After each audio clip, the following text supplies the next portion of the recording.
Cerita Gus Dur tempo hari itu mudah-mudahan menjadi kenyataan di 2024 ini, ya. Artinya itulah jawaban apa yang memang Gus Dur pernah sampaikan ketika beliau masih berguyon dulu, bahwa kamu nanti di hari tua pasti menjadi presiden.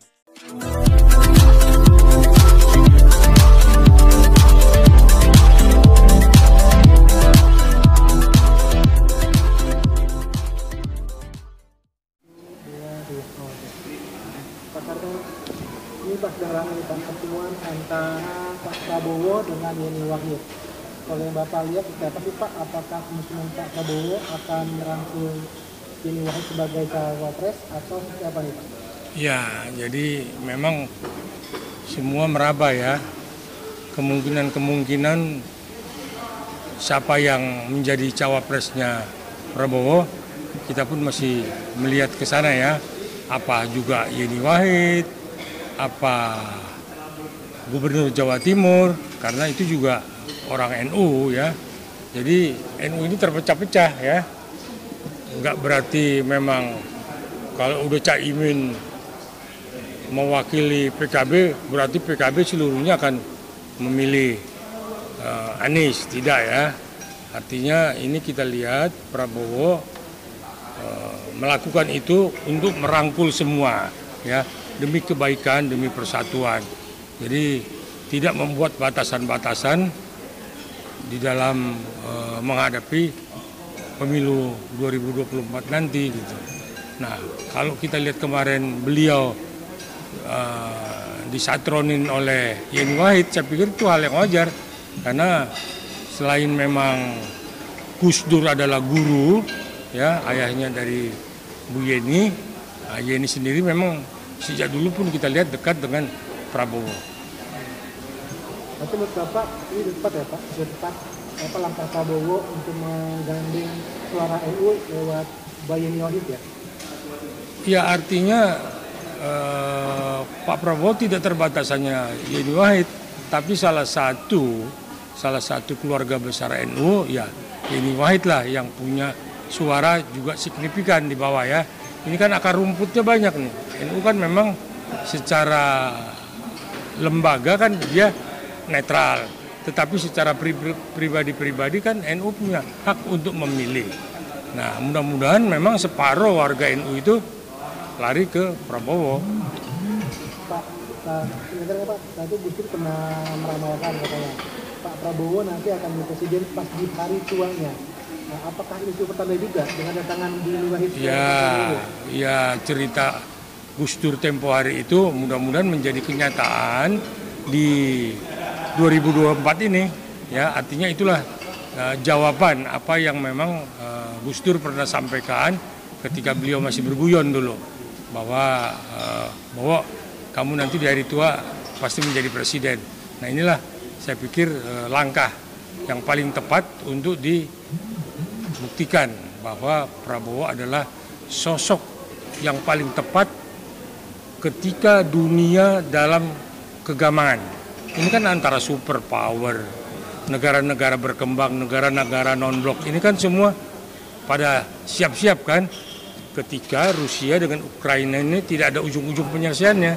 Nah, kita lihat kemarin sampai tadi ya KTT ASEAN itu solid ya, di mana Pak Jokowi juga menunjukkan bahwa Indonesia ini juga sekalipun tidak dibilang superpower tapi punya kekuatan yang diperhitungkan oleh negara-negara besar, sehingga semua mau merangkul Indonesia. Nah, tetapi kita juga tidak hanya dirangkul, kita juga mempersiapkan kekuatan kita itu di kepemimpinan yang mendatang itu dengan terpilihnya Prabowo sebagai presiden. Karena dari dua kandidat ini ya, antara Anies dengan Ganjar, hanya Prabowo yang paling tepat untuk saat ini di 2024 ke 2029. Tapi kan ini juga Pak, itu kan adalah cawapresnya, kan itu kan sekali ditunggu-tunggu oleh masyarakat. Gimana pandangan Bapak sendiri? Ya, saya pikir tempo hari saya tahu beliau juga akan menggandeng milenial ya. Kita nggak lihat siapa itu milenialnya nanti ini, kita lihat. Karena Kofifa saya lihat mau merapat Dan ada beberapa juga partai yang memang mau mendekat dan mau berkoalisi dengan Gerindra ya. Jadi udah ada di situ, udah ada Golkar, sudah ada PAN, sudah ada PSI, sudah ada PKB sekalipun Caimin loncat jadi kutu loncat ke tempat Anies. Tidak ada pengaruhnya itu ke Gerindra di dalam elektabilitas suara. Pak, ini Pak, yang lagi Pak, yang kemarin sedang ramai juga.